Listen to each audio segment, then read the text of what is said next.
And tonight we come to the 41st chapter of the book of Job, and I might say we come to the 41st out of 42 chapters of Job, which means, ladies and gentlemen, next week will be the last week of Job. I started to say Lord willing, but sometimes I hate to blame it on him if I go a little long. But I think we're coming through. And I actually looked at the calendar, and next week makes 1 year since we have been in the book of Job. We obviously skipped a few Wednesday nights for various activities and whatnot, but we've spent this year in the short series of the book of Job. So after a short series, I usually like to do a longer series. So who knows what you think? Ezekiel, Jeremiah, Isaiah, that would take a year and a half. I don't know what we're going into yet, but we'll take a summer series and then go into something longer in the fall. So here we are in Job chapter 41, and the segment that we're in really started back in chapter 40, verse 6, or in a sense, it started in chapter 39, I believe it? No, even earlier, chapter 38. So in chapter 38, God started speaking. Yahweh, Jehovah, as it's sometimes pronounced. He started speaking to Job. And what we have had is he was explaining to Job that he's big enough to handle this. He's explaining to Job that your friends don't understand what's going on.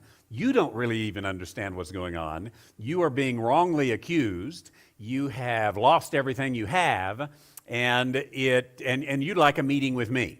And he says, I'm going to let you have a meeting with me. I just want you to know up front that I understand the whole picture, and I'm perfectly comfortable with what's going on.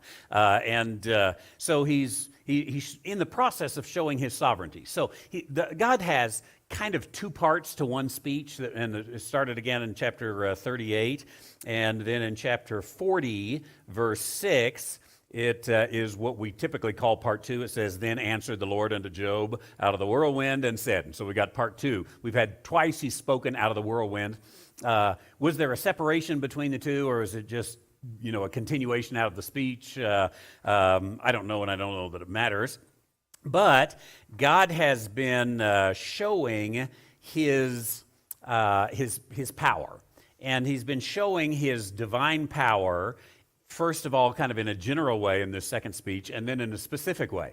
And in the specifics, last week we got into one of the specifics, the first of the specifics, and that was behemoth. You remember we talked about last week.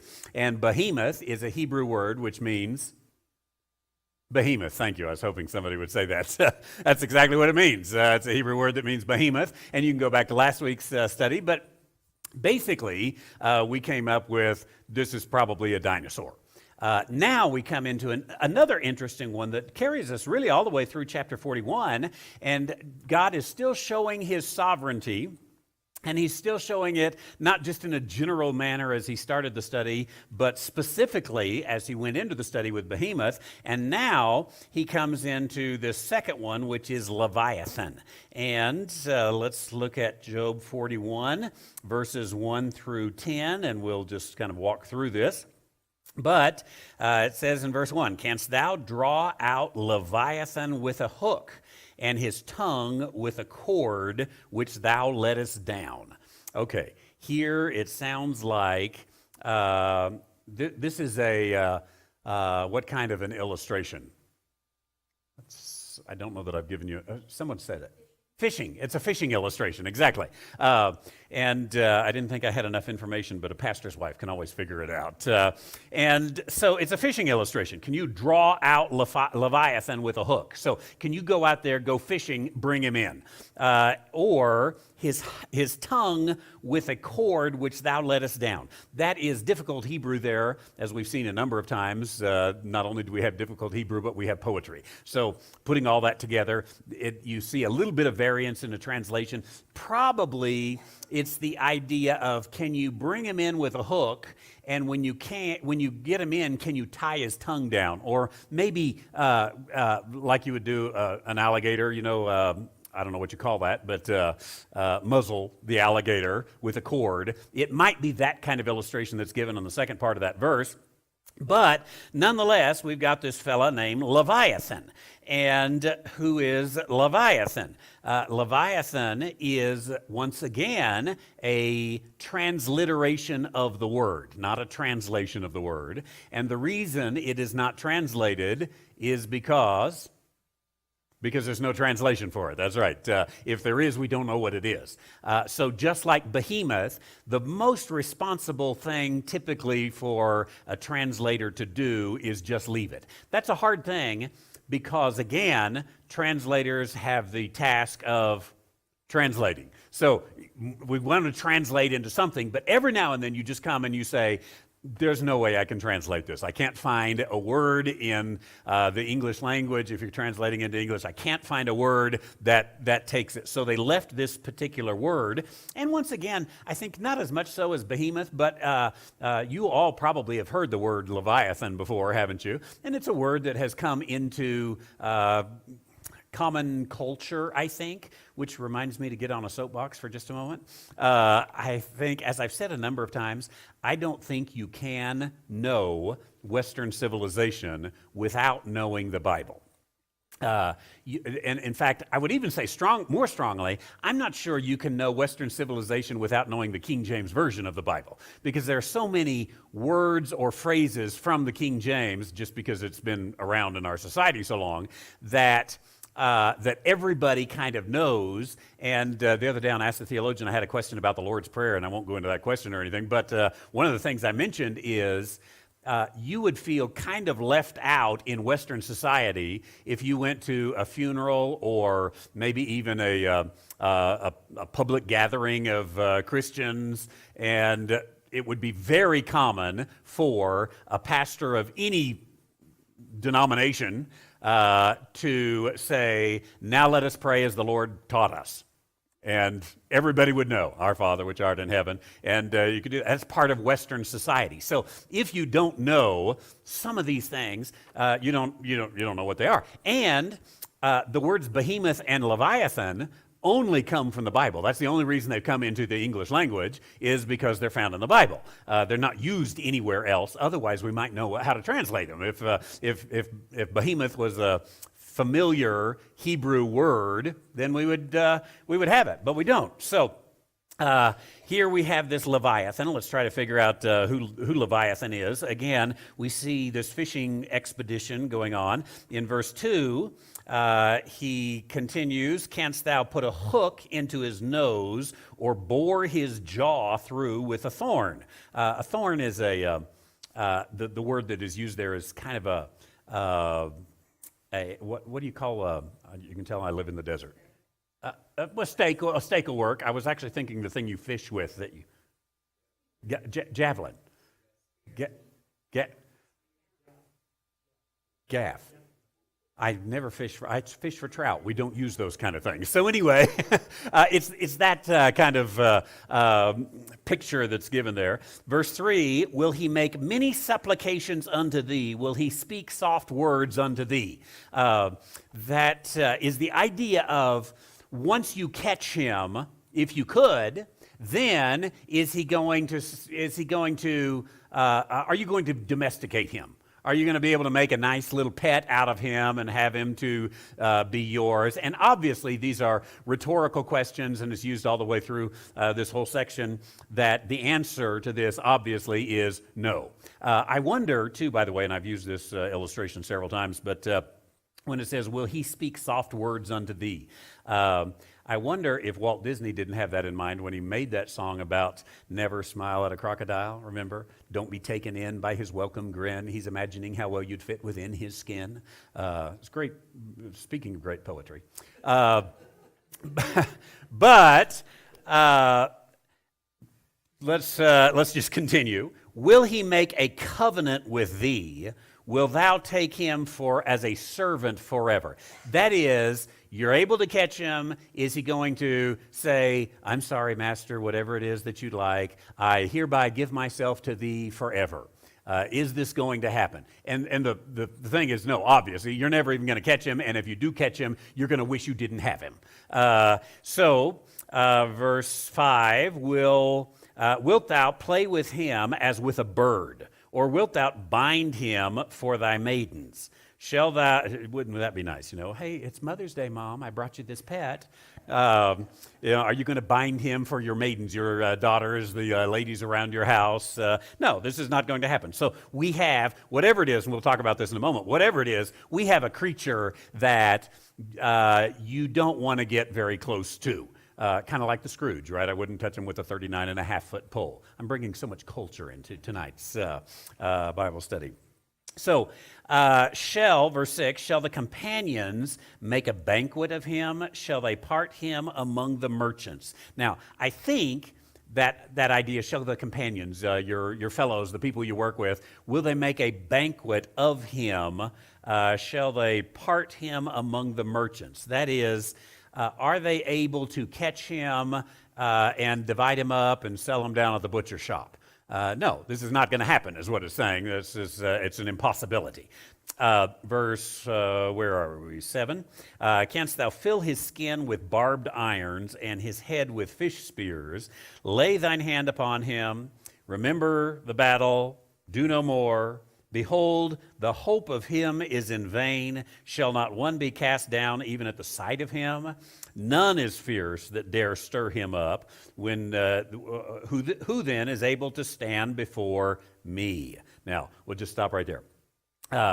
If you can't handle Leviathan, how are you going to handle me? That's the whole thing. And remember, again, this is it's poetry. It's almost more than poetry. It's almost a movie with a message, as it gets so descriptive, colorful. You can almost get caught up in the moment. And the point is bringing you to that kind of awe of this creature, and then saying, "Now, would you like to deal with me?"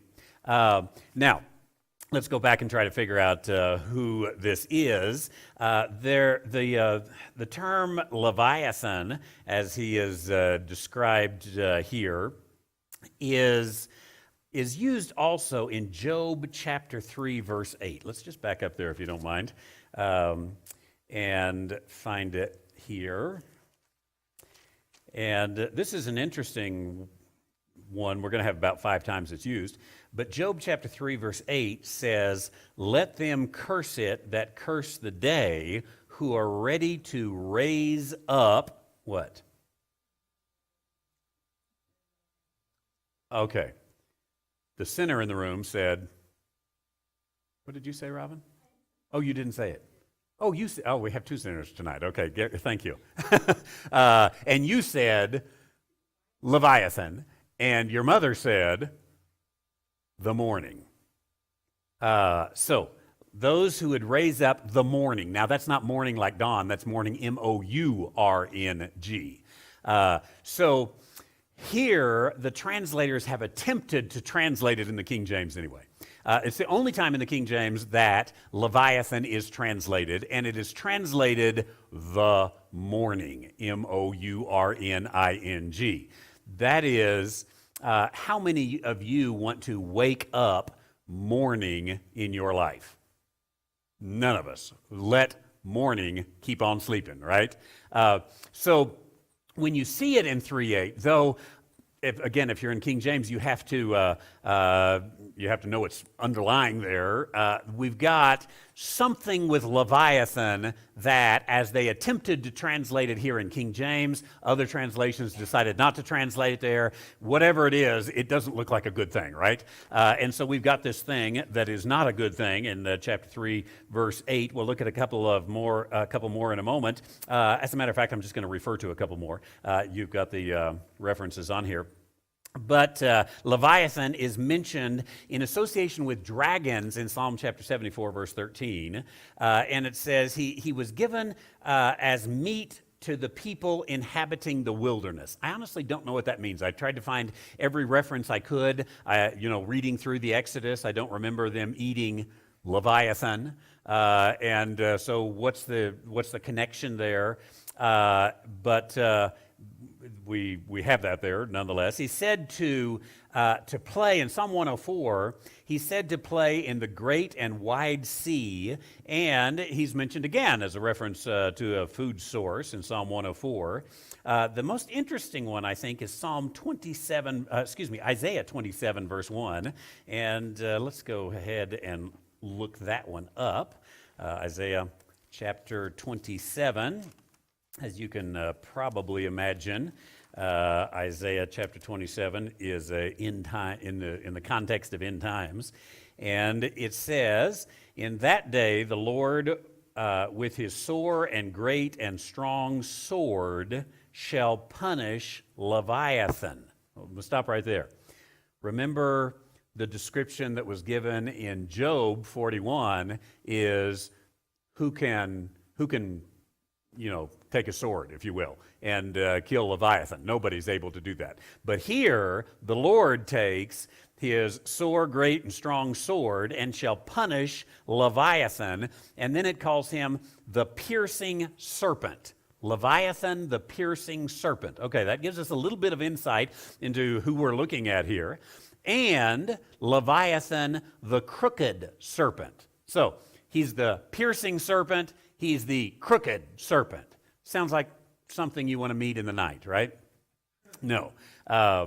And he shall slay the dragon that is in the sea. That is, God shall slay the dragon that is in the sea. So you've got Leviathan and dragons put together, just to make this whole thing interesting.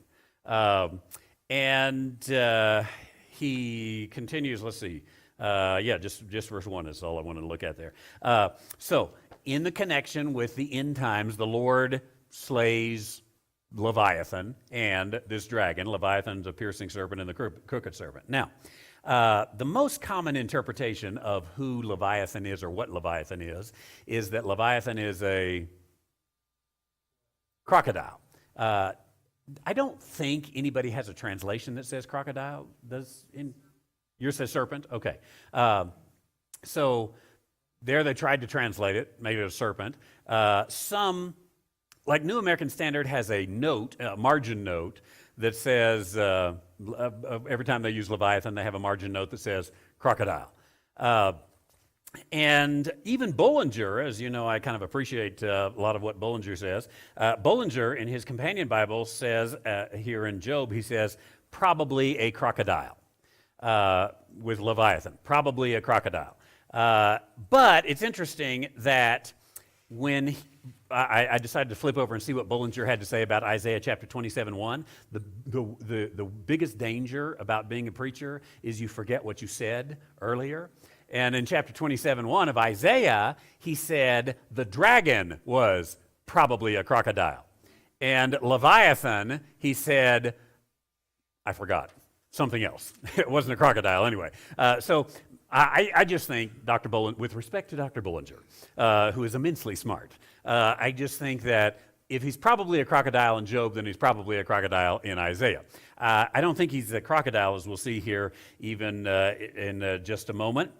And the Message, which, as you know, I tell you, you should read the Bible, not the Message. I think it is perhaps the worst Bible translation, if you even want to call it a translation. But strangely enough, they got it closer to right here. And even a broken clock is right twice a day, right? And they said, the Message said, the sea beast Leviathan. The sea beast Leviathan. Okay. We're going to see as we read through, it definitely is some kind of sea beast.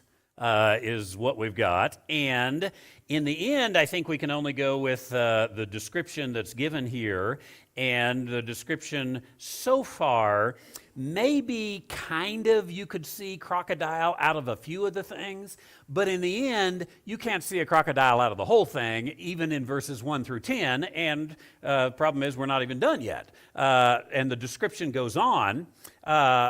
But, okay, very vaguely you see the crocodile. Does that continue? Verse 10, for example, none is so fierce that dares stir him up. Who then is able to stand before me? Now, none is so fierce that dare stir him up. Obviously, Job had never been to Louisiana. Because there are people who stir up crocodiles, right? Or maybe they have alligators there. I'm not sure the difference between alligators and crocodiles, but nonetheless, I can promise you that dig around far enough in the South and you'll find somebody who will stir up a crocodile, right, Mark? Maybe even in Oklahoma if you had crocodiles in Oklahoma. Somebody is going to do it. Their famous last words are, watch this.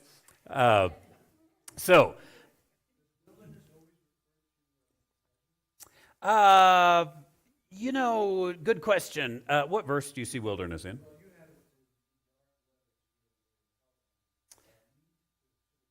Okay. Meet to the people in the wilderness. From Psalms.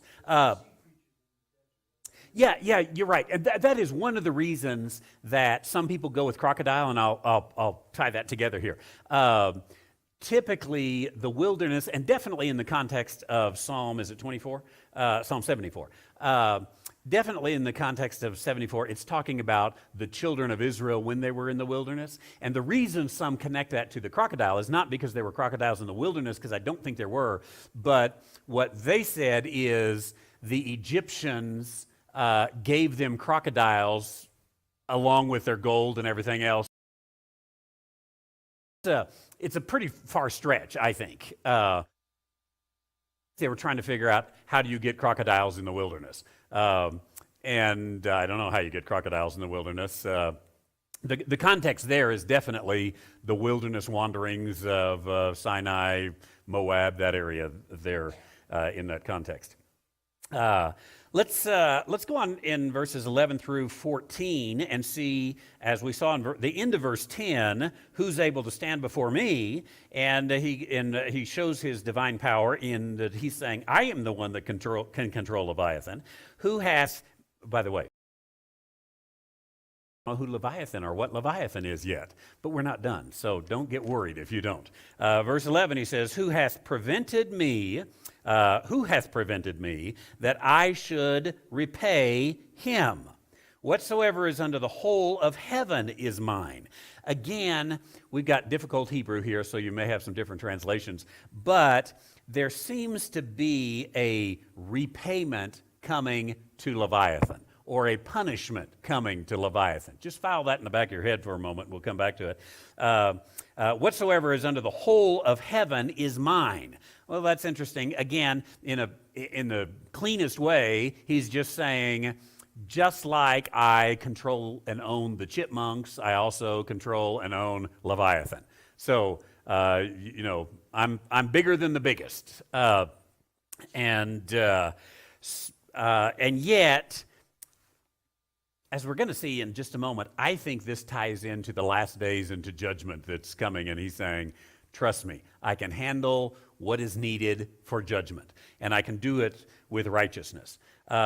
Verse 12 then, I will not conceal his parts, nor his power, nor his comely proportion. That is to say, I'm going to expose him. I will not conceal. Now, again, take sea monster. There's a lot of stories of sea monsters in the world, aren't they? Everywhere you go, there's some story of sea monster. Loch Ness. I was talking online to a friend in the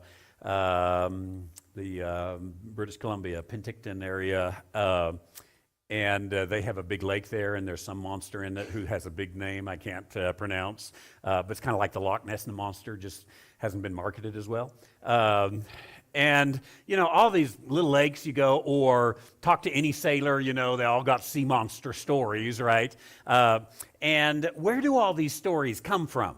Again, maybe somebody just made it up so well that everybody likes the story, or maybe there's some kind of history back there that puts in the mind this sea monster creature, which almost, and I almost did it, we almost want to put the word mythical on it. this mythical sea monster creature. And maybe the one up in British Columbia is mythical, or Loch Ness is mythical, and we don't have a big enough lake to have a monster.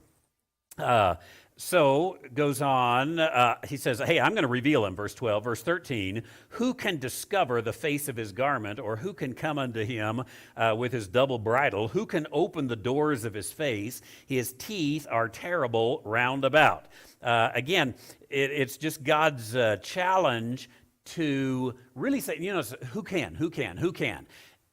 And the challenge really is, can you even describe him? Can you even see him? Can you even understand him?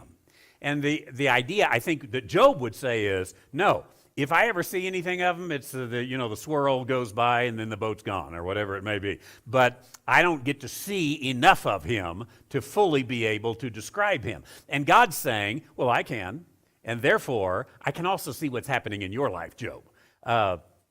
And again, at this point, we might say God's using this mythical illustration to show that he is very knowledgeable. I think it goes deeper than just a mythical illustration, and I think there's a historical reality to Leviathan. Job 41, let's pick up in verse 15, and we continue to see the description of Leviathan. Basically, verses 15 through 32, what we have is the description that only God could give of Leviathan. So he's saying, I'll tell you what he's totally like. Verse 15, his scales are his pride, shut up together as a close seal. That is, he's got an armor on him, right? Verse 16, one is so near to the other, this is continuing on the scales, one is so near to the other that no air can come between them. The U.S. Army would like to be able to study this, right, to develop armor. Verse 17, they are joined, again, the scales, one to another. They stick together that they cannot be sundered. Now, in these verses about the armor, first of all, again, can you kind of picture a crocodile in that? Yeah, kind of. Is it totally the picture of a crocodile? No, not really. And then we get to some real interesting stuff when we get, for example, to verse 18. It says, by his neesings a light doth shine. How many of you have used the word neesings today? I didn't think so. It's an obsolete pronunciation and spelling of sneezings. And I looked it up in the Oxford English Dictionary, the authority on the English language, and that's what it told me. So neesings is sneezings. Now, by his sneezings a light doth shine. How many of you have ever seen a crocodile sneeze? If you did see a crocodile sneeze, let's assume they sneeze.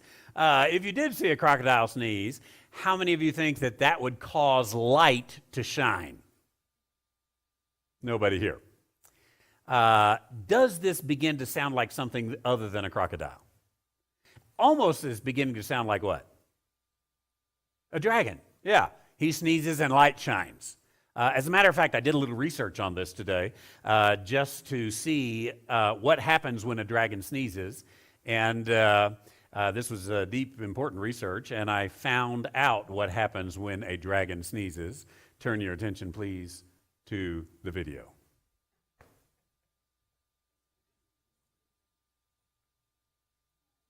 In a moment, as soon as we get it turned on. My assistant fell asleep back there, I think.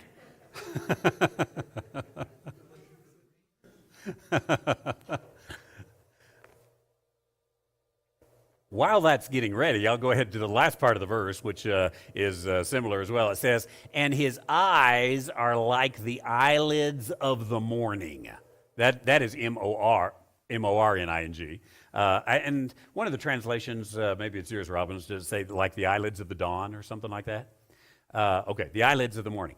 That is to say, when he opens his eyes, just like when the sun comes up, when he opens his eyes, what do you see? Light. the sun shines. So we've got some kind of creature that at least is described, whether it really does or not, it's described as having fiery eyes, and his, let me quote that correctly, his nieces, by his nieces a light doth shine. Well, again, back to my research about when a dragon sneezes, what happens? Dust. Someone should sweep up round here. Drop your head. Dragon?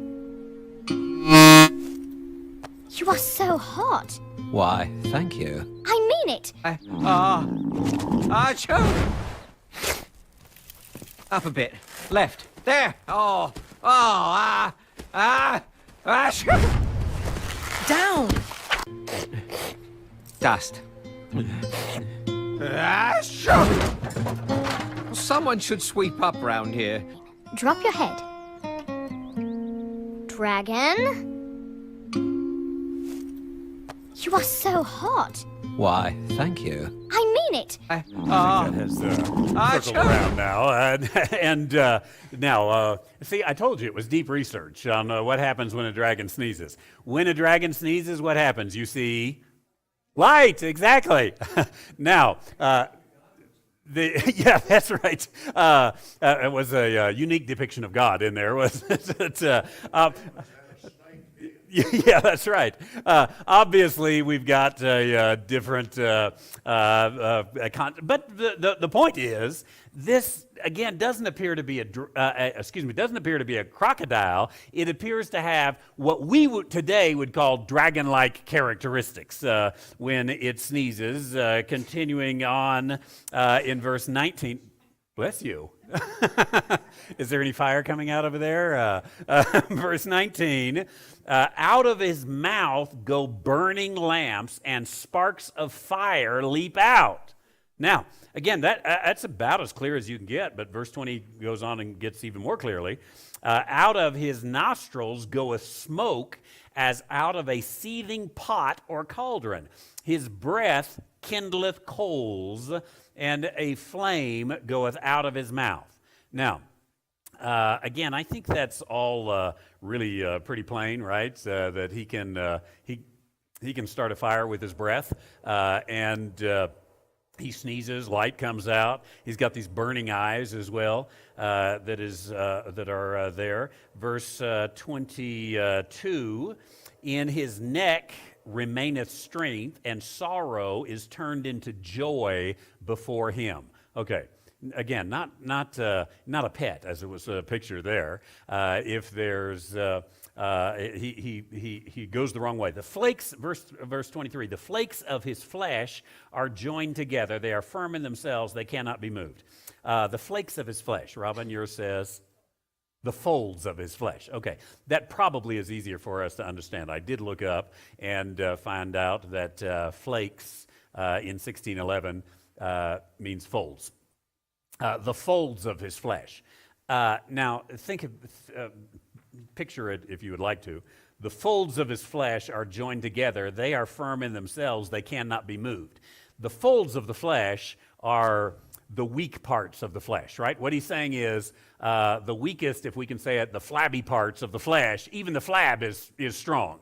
They're with him through that. Verse 24, his heart is as firm as stone, yea, as hard as a piece of the nether millstone. When he raiseth himself up, the mighty are afraid. By reason of the breakings, they purify themselves. By reason of breakings, they purify themselves. That is, the mighty, when he breaks his rest, when he gets up, the mighty people purify themselves. I think that's probably talking spiritually to say, hey, when he moves, even the mighty say, prepare to meet thy God. Things are about over. You better purify yourself. You better, if you're not right with God, you better get right with God right now, because the Leviathan is stirring. Verse 20, where am I? 26, thank you. The sword of him that layeth at him cannot hold, the spear, the dart, nor the I don't know how to say that word. that word? You have javelin. We'll go with javelin. He esteemeth iron as straw, and brass as rotten wood. The arrow cannot make him flee. Sling stones are turned upon him with stubble. Darts are counted as stubble. He laugheth at the shaking of the spear. Sharp stones are under him. He spreadeth pointed things upon the mire. He maketh the deep to boil like a pot. He maketh the sea like a pot of ointment. He maketh a path to shine after him. One would think the deep to be hoary. That is, hoary is gray. He makes he stirs up the waters, and he leaves this wake behind him, this gray, glowing wake behind him. Now, for how many of you still does that sound like a crocodile? I didn't think so. So again, at the beginning, we can look and say, there's some similarity to a crocodile, and we want this to be a creature that we know, and therefore we're going to make it a crocodile. I don't think it's a crocodile. And let's look at just the last couple of verses here, last two verses, and I think it begins to come together. He says, this is God speaking again, remember in verse 33, upon earth there is not his like, who is made without fear. He beholdeth all high things. He is a king over all the children of pride. Now, again, does it sound like a crocodile? No, crocodile's mean, vicious, whatever, ugly, has scales. But that's kind of the end of it. And beyond that, it doesn't sound like a crocodile. And it's not true that upon earth there is none of his like. As a matter of fact, an alligator is kind of the like of a crocodile, right? And it's not true that a crocodile beholdeth all high things. And it's not true that a crocodile is king over all the children of pride. So there are too many things that we have to say, that's not a crocodile, just like last week we had to say, that's not a hippopotamus. So what we have here is Leviathan. Now, what is it then? It is Leviathan is what it is. But let's look again. If you go to Revelation chapter 11, I want us to look at a couple of things. And remember that, as I have reminded you on a number of occasions, my premise in the book of Job is that Job is a real historical figure who was enduring the things he was enduring as a symbol of what was going to happen in the end. And Job is the symbol, if you will, the type, the foreshadow of the righteous Jewish remnant at the end of time. And just like the righteous Jewish remnant is righteous, Job was righteous. Just like Job lost everything, the righteous Jewish remnant is going to lose everything. Just like we'll see next week, Job, everything was restored to him, even greater, that will happen to the righteous Jewish remnant. Just like the righteous Jewish remnant will be accused of every kind of wrongdoing, Job was accused of every kind of wrongdoing. And just like Job desired to have a meeting with God, the righteous Jewish remnant will have a desire to meet with God. To the point where they will mourn him whom they have pierced and cry out for him, blessed is he who comes in the name of the Lord. And then they will have their meeting with God. And this, in a sense, is either the preparation or their meeting with God, where they're going to be judged. And Job hasn't gotten to the judgment yet. You got to come back next week for that. But God here is saying, I am righteous to judge.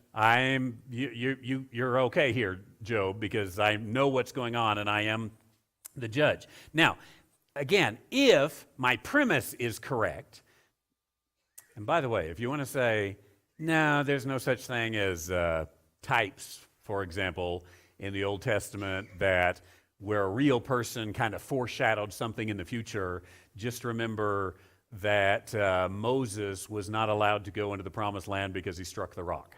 Remember? And he wasn't, and that seemed like a huge punishment, an undue punishment. What do we call it in America?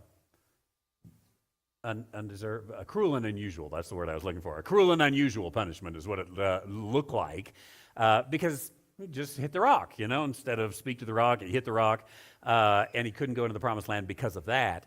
But when you read into the New Testament and find that rock is Christ, and he basically is putting Christ to death twice in the picture, what he did was totally mess up the illustration, the type, and he was punished severely for it. So Moses was definitely a type or a foreshadow. I think that Job is as well. Now, we're trying to figure out Leviathan.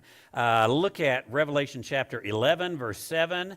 It says, when they have finished their testimony, the beast that ascendeth out of the bottomless pit shall make war against them and shall overcome and kill them. Go down to chapter 13, verse 1. We're going to look at several. So there we have a beast. In 13, verse 1, it says, and I stood on the sand of the sea, and I saw a beast rise up out of the sea, having 7 heads, 10 horns, and upon his horns 10 crowns, and upon his heads the name of blasphemy. Now, we didn't have Leviathan described with all these heads, but we do have Leviathan as a beast in the sea, right? Let's look at chapter 13, verse 4. It says, they worshiped the dragon, which gave power unto the beast.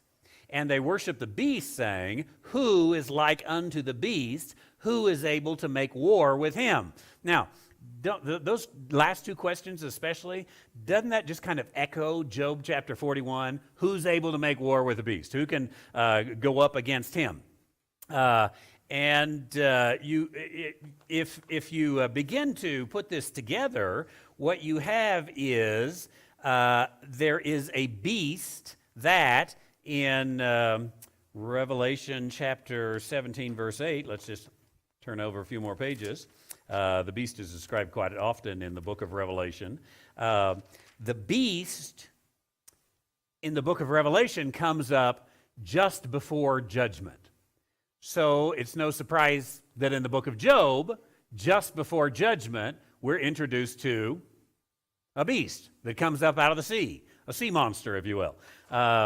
Revelation 17 and verse 8 says, the beast that thou sawest was and is not and shall ascend out of the bottomless pit. Now, I'll just stop right there.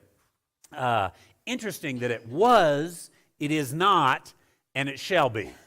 I don't claim that everything here is right. I just am putting some things out there for you to chew on, okay? So, could it be that the beast was in Job's day, so they actually were conversant with the talk of Leviathan, the beast? It was not, and in our day, we've never seen the beast, right? Except maybe in a movie or in a tale. But it shall be again.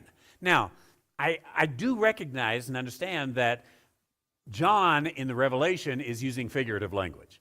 But isn't it interesting that the figurative language so well fits with the language that's used of the literal Leviathan? I'm convinced there was some kind of Leviathan animal that we don't have today that was there. And then when it shall be again, what happens to the beast? Chapter 19, Revelation chapter 19 and verse 20 says, and the beast was taken, and with him the false prophet that wrought miracles before him, with which he deceived them that had received the mark of the beast, and them that had worshipped his image. These were both cast alive into a lake of fire burning with brimstone. Now, I just think that there's too much uncanny resemblance to these two beasts in the timing, in the description that is given to them, that maybe the actual physical beast in Job 41 is a picture of the Antichrist when you get to the end of time. And Leviathan, I think, was a real animal. but Leviathan gave the picture that Job didn't even know about, but it gave the picture of the coming Antichrist. So then, go back to verses 33 and 34 of Job 41, and then we'll conclude with this. It says, upon earth there is not his like. Now again, doesn't that sound like that this is maybe the Antichrist? Nobody like him. And verse 34, he beholdeth all things. We could talk about the Antichrist, that we could go into the book of Revelation and find out he knows whether or not you, I say that, I'm not planning on being here, but he knows whether or not people worship his image. Maybe his name's Siri or something like this, I'm not sure. But he knows whether or not you worship his. So again, he holdeth all things. He beholdeth all high things. He is a king over all the children of pride. That's interesting. He's a king over all the children of pride. Well, the children of pride in the last days are going to come and they're going to worship the Antichrist, right? And what happens to the children of pride or to those who worship him? They get sentenced as well, along with the Antichrist. And when you get into the book of Matthew, in the Sermon on the Mount, Jesus says, blessed are the somebody who will inherit the earth. Who are they? Meek. Blessed are the meek. That's the opposite of the prideful, right? So in the end, the meek inherit the earth, literally. The children of pride, they followed the beast, and they don't. And Job, if you come back next week, is going to be seen as one who was not a child of pride. He was one of the meek, and we're going to see him inherit the earth. And then, maybe we'll have T-shirts that say, I survived Job's trials. Let's have a word of prayer. Heavenly Father, thank you for the opportunity again to study tonight, and I appreciate the love of this people for the Word and the insight of all the things that are really just bring so many questions to the mind, answers that aren't fully given here, but there was a beast then that represents perhaps a beast in the future, and we see the uncanny resemblance of these two beasts and the spiritual significance of the beast in the end and the layout of this book of Job. And as we come next week to conclude this, we pray that it would all be to your glory, and I ask it in Jesus' name. Amen. Sunday we'll have the book of Acts.